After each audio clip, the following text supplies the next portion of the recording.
Hello and welcome to another exciting episode of Voices of Culture. Thank you so much for keeping it here. Thank you so much for your support on social media. And today we are episode 4 strong.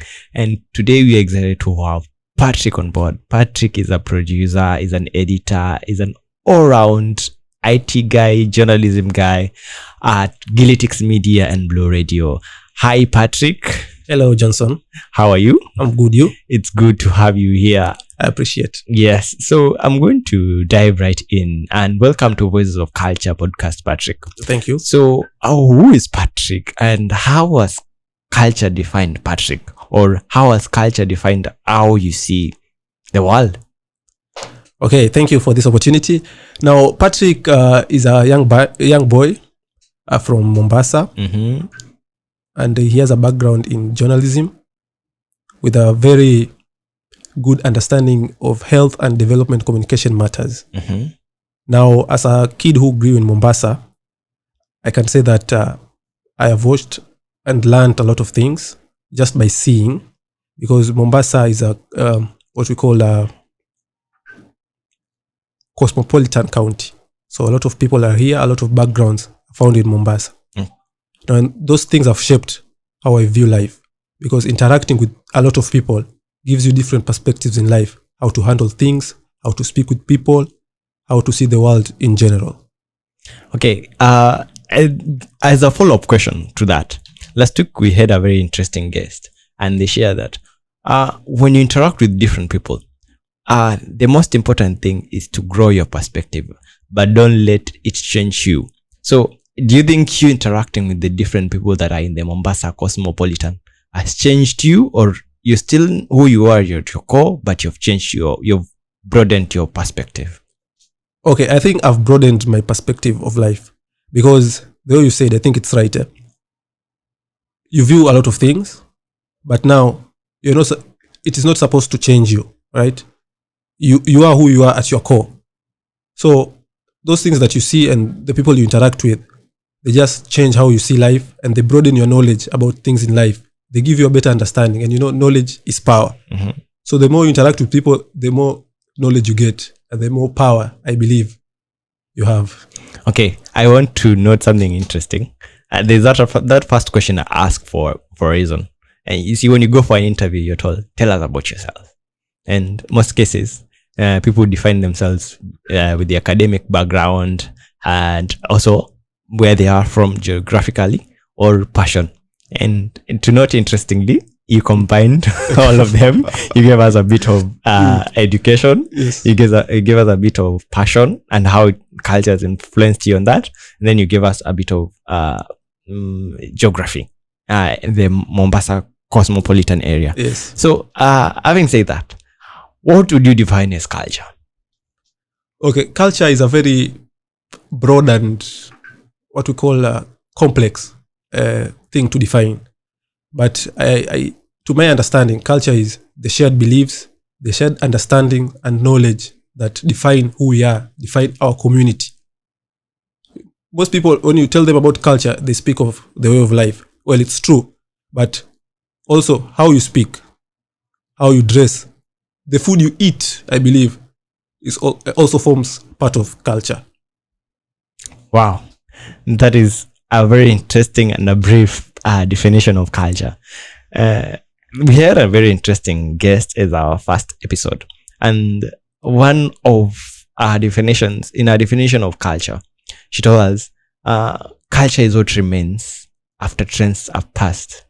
And she defined, she told us the internet is still, you can't really call internet culture because it's still very young. And definitely social media is not still a culture. So we like to call it social media culture, but it has not yet lasted the test of time. What's your take? Well, I tend to believe that culture is things that trended and they passed, because culture is not a one-day thing. It accumulates over time. So when the beliefs you share accumulate, the thoughts you have, now they become your culture. But now social media, well, we also have trends in social media, and I think they pass. Things things like when we used to poke each other on Facebook. Oh damn! You get Not you've come a long way. yeah, we've come a long way. Right? Yeah, Now, I believe it was a culture, yeah, but now it passed. So, in one way or another, it still defines us because now we've just shared that moment. We've reminisced about poking each other on Facebook, how we used to share messages, how we even used to type. It used to be very exciting to be on Facebook. I remember. I don't know. You've shared Facebook. I'm trying to remember. When was the first time you heard about Facebook? Because in my case, I remember I was in a boarding school, and the internet is here. It's very exciting. We are just getting introduced to the mobile phones. Then there was this teacher, the call teachers, and I had a Nokia. There was a trendy Nokia that was in market. Yeah. Not the Nokia 1110 that we all know. The one that used to slide. No, there's another one that was colored screen and all that. And then it was, hey, that's cool. This child already has this. And then he had a branded t-shirt that had Muhammad Ali's photo. So I remember that moment. Then he comes to the parade and he's telling us how the world is changing, how Facebook is taking all over the place. So that was the first time I heard of Facebook. So you remember those days we used to have cyber cafes. So when we went for holidays, I would be like curious. Okay, what is Facebook? What is Facebook? And I eventually joined immediately after class 8 because I was curious. Yeah. What is Facebook? Well, mine was different. I joined, I think, in class 6. Mm-hmm. Yeah, we had a guy in school, a classmate, I should say, because in my school we were the pioneer class. So this guy came around when we were in class 5. It was called Maxwell. So Maxwell was, big in stature, all those things. Mm-hmm. So with us, we looked small, and it was very, trendy. Yeah, trendy. So we were friends because I was one of those guys in class who was good in class. So we became friends. So Max one day took me cyber cafe. We opened the Facebook account, and I was very excited. Every Sunday, because I was not in a boarding school, so every Sunday I made sure I made sure to check my Facebook account.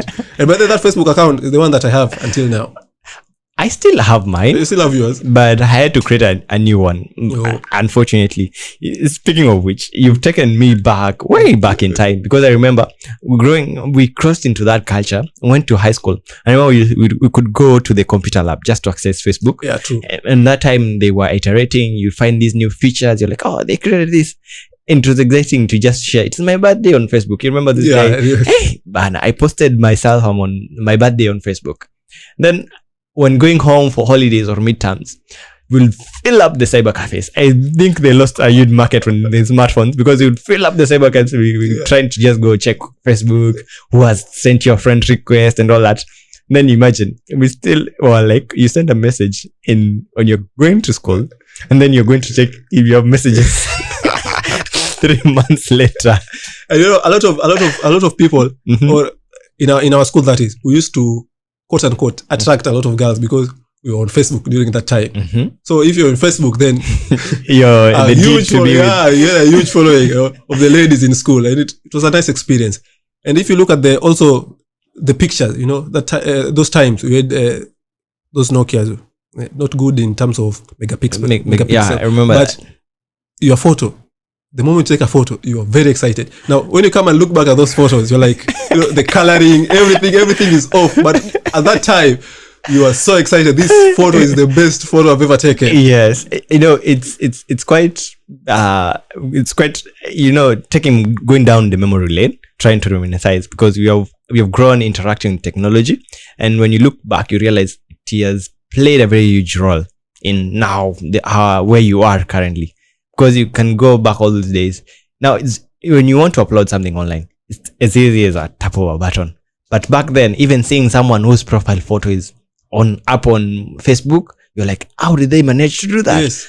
And even an email, someone tells you, send me this so-and-so through my email. You are like, hey, it's the guy, it's the bazoo in town. Yes. But now, with Google now opening Gmail account is easy, and you're like, what? But I hear some people still pay today to be credited for accounts. Imagine. Email accounts? Yes. Wow. If you go to the guys who work in cyber cafes, they'll tell you that. So we're talking about this, and then I'm thinking, what do you think? How has technology? We're sharing how technology has really impacted on our culture and our social implications when we were growing up.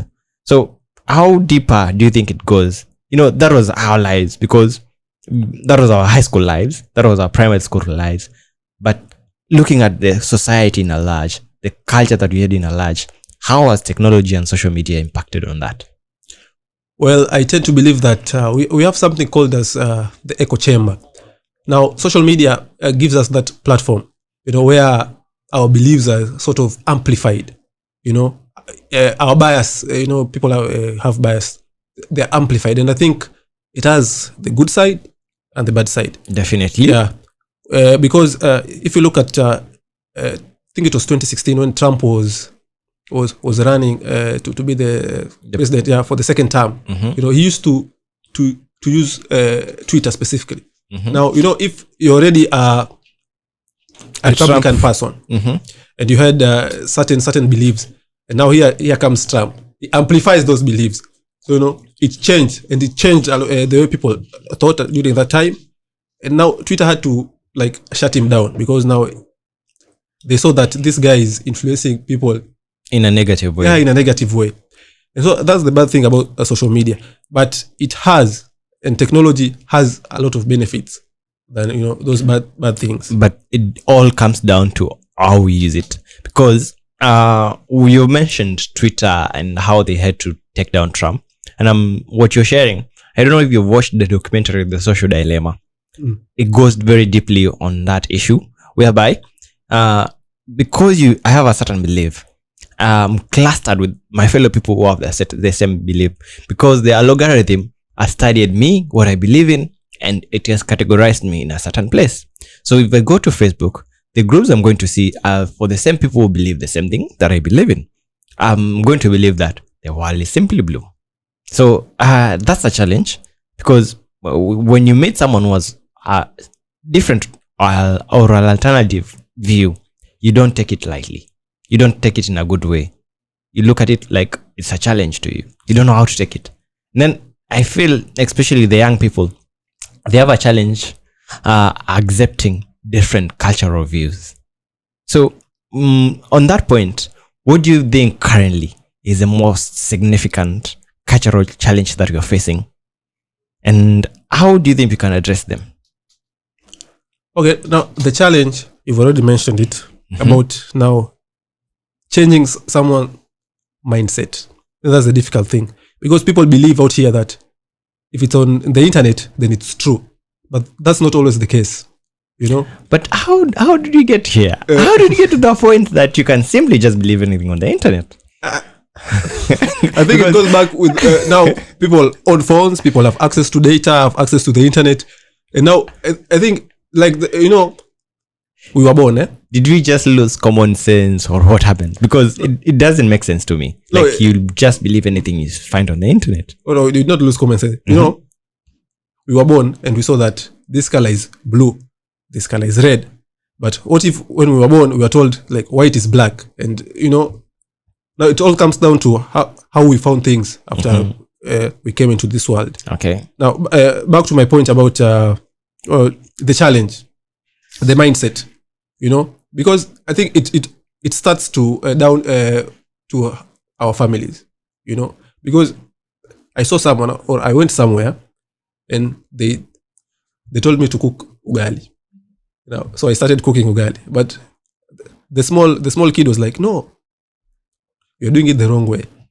And I'm like, "What?" No, because she saw the mother cooking ugali from right to left. So she believed that ugali must be cooked from right to left. But now I came in, I'm going from left to right. And like, damn. So it's the same thing with the internet. Now, we just grew knowing that, okay, any challenge we have, any question we have, where do we go first? At the internet. Now, it becomes difficult. And it has also become difficult even for the founders or the developers of these search engines. Yeah, because now they have to try filter out such things. And that's a damn hard job. Very hard thing. Yeah. Because also, the way I said, they still own business. Yes. But you are not filter everything. Yeah, we not filter everything. But I think people need to understand that the fact that something is on Google or Bing or the internet platforms it is not always true. It's quite unfortunate that we've come to that point in time, because when you tell me to do research, the only platform that I will think of is going to the internet. But now I have to be very careful with the kind of information that I come up with from the research that I'm doing, because you don't know the motive of the person who shared that information. So it's quite difficult. So you've shared with us the example of the Ugali kid, and that was like how he viewed their society. So could you share with us another example of a time when your cultural background or identity had a significant impact on how you're living your daily life or how you view the world? Well, now about the Ugali kid. So now after that, I started believing, okay, the fact that you used to do something, or in your home this and this was done, doesn't mean that it is always the right way to do things. You will go somewhere, you will find people doing different things. The same thing differently. It doesn't mean that they are wrong and you are right, or they are right and you are wrong. So just try to find the balance as a person. So you see something and you're like, okay, I'm used to doing certain things this way, but now this person does his or her things this way. So you just try to understand their culture. You just because now they are doing certain things this way, you start bashing them. Now that's where now the aspect of culture does not only unite people as we are used to. Culture also brings division. Yeah, because in certain countries, when someone is talking to you, looking into his eyes, means maybe you're concentrating. Okay. But to other countries, looking someone in the eyes means like you are intimidating. It's not the right thing. Disrespectful. Yeah, you are disrespectful. There's a famous example that I hear. I think it's in India, where when you shake your head like this, you mean no. When you shake like this, you mean yes. Like it's the opposite of what we know. So I want to bring in a very interesting aspect of what you shared. These our generations, the millennials, the Gen Zs, and then versus the baby boomers, who are mostly our parents. So how they adopt to change, how they view culture. I'm not saying all of them, but the baby boomers generation tend to be closed-minded most of the time. There are those people who are open-minded, they're quick to adapt to change. But do you think millennials and Gen Zs are quick to adapt to change and are more accommodating than our parents? Yes, because now the Gen Zs and the millennials, we have access to almost everything, So, and people are eager to know more, to learn more, and to understand things more. So now, you tell me this thing, I go to the internet, I find this thing. So I'm like, okay, why shouldn't I try this thing? So that aspect of trying, I'm already adapting to change or adopting to change. But now our parents, they grew up maybe with no internet, no phones or minimal phones. So what they were taught stuck. So I was taught ABCD, it's ABCD. And change, of course, change is inevitable. But now, having someone to adopt to change is the difficult thing. But our parents need to understand that the world moved, We had the digital transformation, we had the ICT revolution. Things changed, and I think also our mindsets need to change. That's them hard to some parents rather to the older generation, because I'm thinking there's the famous example whereby you always given this, in our generation we used to do things this way. That's a very common line.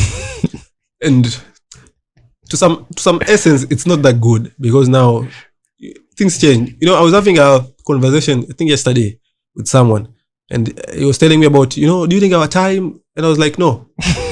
Stop right there. No. The world has changed. We've moved. Don't take us back in those times. Maybe you just reminisce, you just get the feeling of nostalgia. But things that happened during that time, it's very difficult for them to happen during this time. You've mentioned the reminiscing part, and I'm thinking, I think there's a reason why they always refer back to that. that time. Right now, it's a good thing and it's a bad thing. We have too much information. There's an influx of information.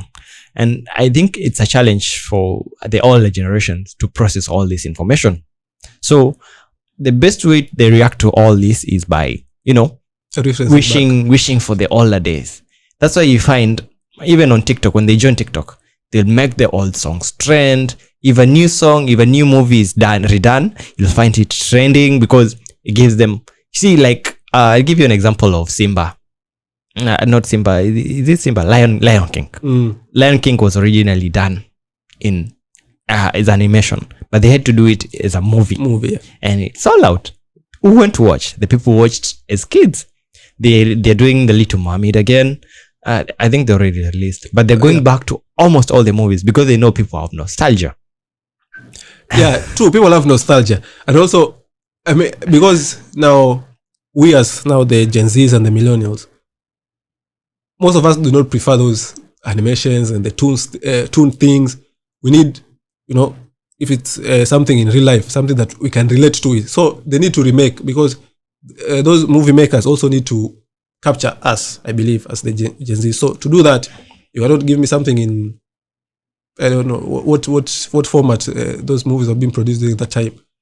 So they need to remake the films, and remaking them now, I think it's killing two birds with one stone for the movie makers, because you get the old generation, you also get them to sit in the cinema, and also the new generation, so you make more money. Yeah, I think it's a good thing for them. If I have a family and I love Lion King, I'll definitely bring my family to watch the new Lion King. Yeah, and that's how people actually sell, I think, products, our advertisers. Yes, because a product, we have the primary consumer and the primary and the secondary consumer audience or something. So here I am as an advertiser. I have a product, and I say, okay, now to attract this mom to come buy this product, I have to use the kid. So you tailor everything for the kid. So the kid sees something like, mommy, so the mother goes buy that. Because there's a debate around that. I think it's in the US with McDonald's, and there's a mom who actually took McDonald's to court. I think the case is pending, and was talking about how McDonald's was marketing to the kid to the extent the kid cannot have any other meal apart from McDonald's.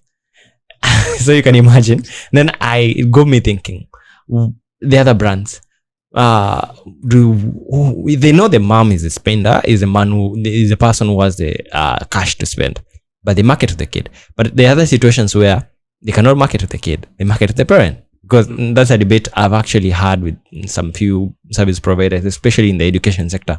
When it comes to education, the kid won't decide, especially in our cultural setting. I think as we progress by, the kids will have a lot more say than they do right now, especially on what they do or what school they go to. But right now, in our case, you just go by with whatever you're provided for. And also, I think also this product and advertising has also influenced culture in one way or another. Because I was reading about this advert on, I think, cigarette smoking some time back. That's exactly what I was thinking. They call the guy the grandfather of advertising, something like that. Yeah. Because, go on with your story. Let me not steal that. Okay. I don't have the exact details, but I think this guy, he sets a trend, I think, in fashion, something, because I used to protect this person smoking, and yes, he got women into smoking. Women into smoking. Yes, he portrayed it as sexy and all that. I'll try and get an image and slap it on there, and then the video podcast bit of it. But he's actually called the grandfather of marketing because he got women into smoking, and it was seen as so trendy because he got the movie stars into it, and everyone is looking at it. Damn, I need to try this out. And he put it in such a way that the guys who would have been against it are looking at this woman lustfully, and the ladies who are looking at this woman are they want to be like this lady so that they can be admired by the guys. It's effed up, but it's interesting. It is what it is. Yeah. Yes. So we are talking about culture, and like you said, cultures can be very different. So how can we understand better and appreciate other cultures? And what steps can we take to promote cross-cultural interactions? and understanding. Okay. About now how best we can do to understand different cultures. More interaction, and by more interaction, I don't mean the internet interaction, because now that's what has promoted such this cultural divide. So interaction, I mean the physical interaction. And physical interactions, we have a lot of things. You can either read books, or our states, the countries we live in, or we can reduce some restrictions, of entering certain countries, so that these people can come. Or if I come into your country as a tourist, or I'm coming to visit a friend, I get that opportunity to learn more about your culture. So you take me to where these cultural gurus, if I can say, they stay. And also, as a person, when you go somewhere, you need to have that eagle eye. You just study the environment, and okay, people behave this way, these people react to information this way, and just try to cope with them. Because the cultural divide, I think it's a challenge, if I can say, because now people, I think, and the thing about cultural divide, I think, is the thing that has brought things to do with racism, such things. Because now someone looks at the other person's like, no, you don't do Better than you. yeah, better than you. So people need to, you cannot fight fire with fire. Yeah. I believe that's more fire. So people also need to calm down. You try to reason with your friend, because I do things this way, because you learned to do things this way. It doesn't mean that you are right, I'm wrong, we're both wrong, we're both right. So just try to understand. You study, books, physical books. Not ebooks. Yeah, not ebooks. But I read ebooks. Anyway, yeah, ebooks are good. You mentioned something interesting, and I think one of the ways people interact is especially through sports, and we have a challenge as an African continent. It's easier for you to go to Dubai than to some of other African countries. Yeah. So I think that's something we may have to look into as we are growing as a country and as we take positions of power, because I had the opportunity to go to Burundi, I think late 2021, and the amount of money I spent going to Burundi would have given me 2 trips to go to Dubai. Wow. Yes. 2 trips to 2 Dubai. trips. Back and forth. Yes, back and forth. In the same company, Kenya Airways. Then got me thinking, why is it so damn expensive? And then it was like, it's by design, whether we like it or not. We welcome the Westerners more, but we don't welcome our own people. And then there was this other point that I got to know of, like, we are very much programmed into our own culture. And then the funny thing is, the word cult comes from culture. It's a short form of culture. So our culture is our cult. So sometimes you want to hold on to that so dearly that we fail to open our eyes to what's around us. Yeah, you've made a very valid point. Now, as African countries, I think to counter that, I think we have sports. You mentioned sports, and also we can organize the events. Cross-cultural events. I think in Kenya we have where the counties we meet for sports and all those festivities. As a continent, I think we can also do the same. Where we organize something, maybe this week we're going to do it in Nairobi. I mean, this year, next year, somewhere. Now where everyone comes, showcases their culture, and we get to learn about each other. And everyone needs to be accommodating. I cannot come to that festival and now you want to show me that you are superior or I'm inferior. It won't work. Everyone needs to accommodate each other. I am from place A, you are from place B. We can meet at point X. How do you overcome that? Because I've seen even the little trip that I took. Well, not little, but the trip that I took. It's like once you meet and you're from different nationalities, it's like you're trying to showcase why your nationality is superior to the other. Even if you're both from Africa. It's almost natural. And then I don't know if it's by design, but you find if you're from a certain country, you're blessed at a certain level. For instance, in Kenya, once someone tells you, hey, I'm from Nigeria, what the first thing that comes to your mind? Hey, let me be careful. This guy could easily con me. Exactly. And then, interestingly, if you're Kenyan and you go to Congo and Burundi, you're in that list as well. Yeah, you're from Kenya. I have to be careful around you. Well, I didn't know that. Exactly.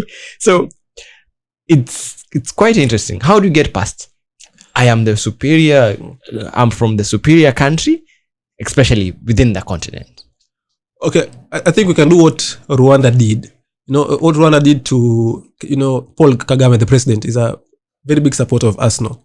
So now it's okay. How can I promote my Rwanda in Europe or in the market abroad?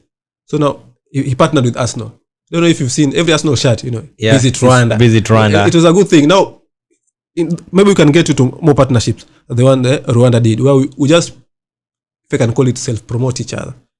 Now, I come, maybe we partner, okay, you bring ABCD to the table, I bring EFG to the table. We meet at point X, and we ensure, I think our leaders and, leaders, they are very big drivers of, change. In Africa, we believe, we have the opinion makers. Like in your community, maybe you have, if he speaks or she speaks, that's the word. So I think we can use these guys, to promote these aspects of that of culture that bring differences in our communities.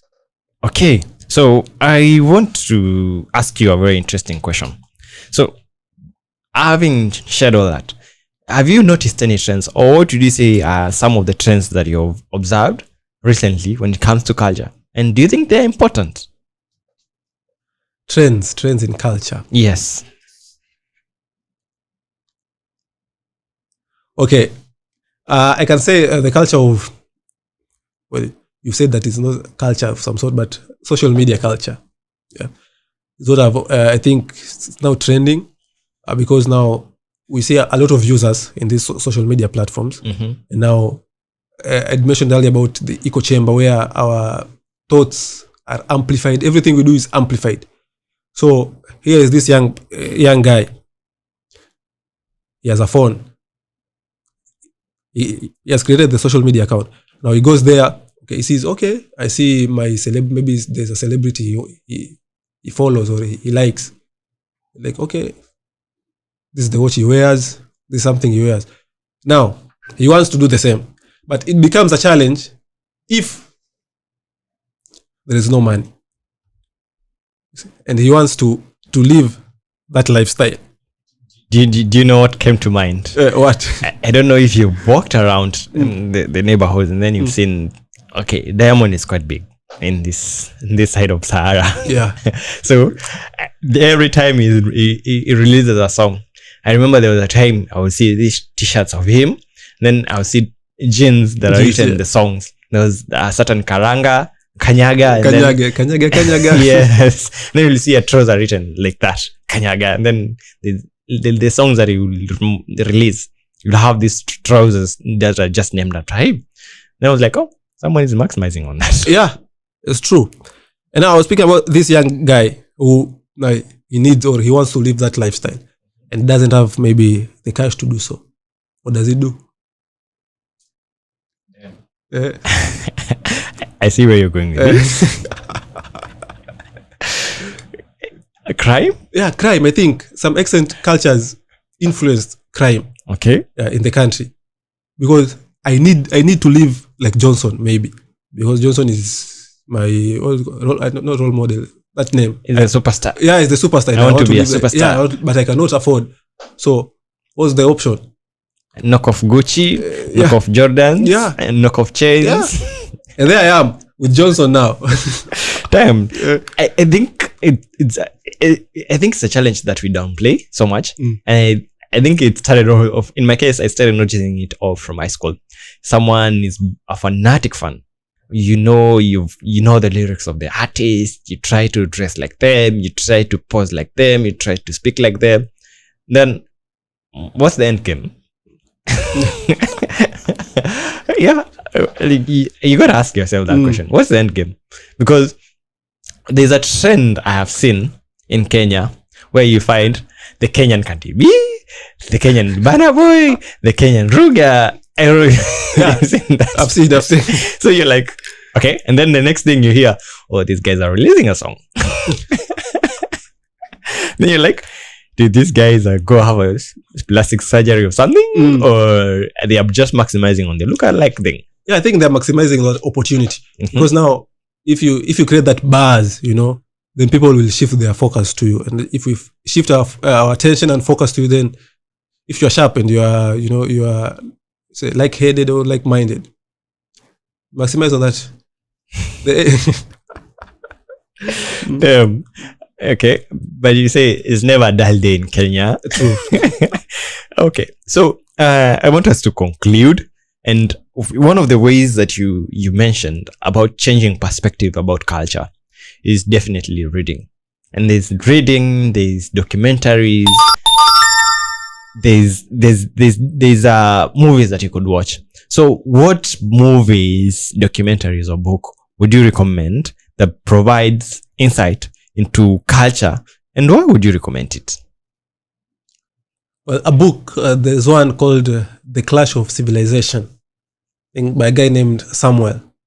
Now Samuel brings the aspect of how civilization causes conflict.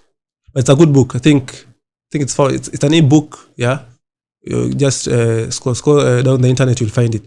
It brings it changes actually your mindset, how you view civilization, how you view culture in general, and how you view the world. What did you call it again? The clash of civilization and the remaking of the new world. The Clash of Civilization and the Remaking of the New World by Samuel Huntington. Samuel Huntington. Damn. Okay, I'll make sure to check it out. So, what does the book go into? Maybe just give us a little bit of make us thirsty for the book. Okay, it shows, as I said, how civilization brings about conflict, and also, the cultural differences that exist in the world right now. So now, if you read the book, maybe you'll get a better understanding. Okay, this culture. Now, because the book shows or brings about the aspect of conflict, maybe now as a person, you can come sit back and say, okay, maybe I can change this, because now people know civilization as, causing of conflict and so on and so forth. Maybe you try and change that. And if you do so, I believe the world will be a better place. Damn. That has been wonderful. I believe you had a very deep conversation. I believe you also had fun. Absolutely. The point of this is to learn from each other at the same time. You have fun. So thank you so much for coming through. Look forward to seeing you probably in the second season of Voices of Culture. I'll be ready. Thank you so much for coming through, Patrick. So at this point, you're going to the end, the podcast. Thank you so much for listening to the end and watching to the end. And definitely see you for the next one. And make sure you subscribe to the channel. Make sure you share this video, this audio podcast to your friends. And let other people know. And if you have a comment about what you just shared, make sure you leave the comment down below on the various platforms that you're accessing this from. It has been good. Ciao. Adios.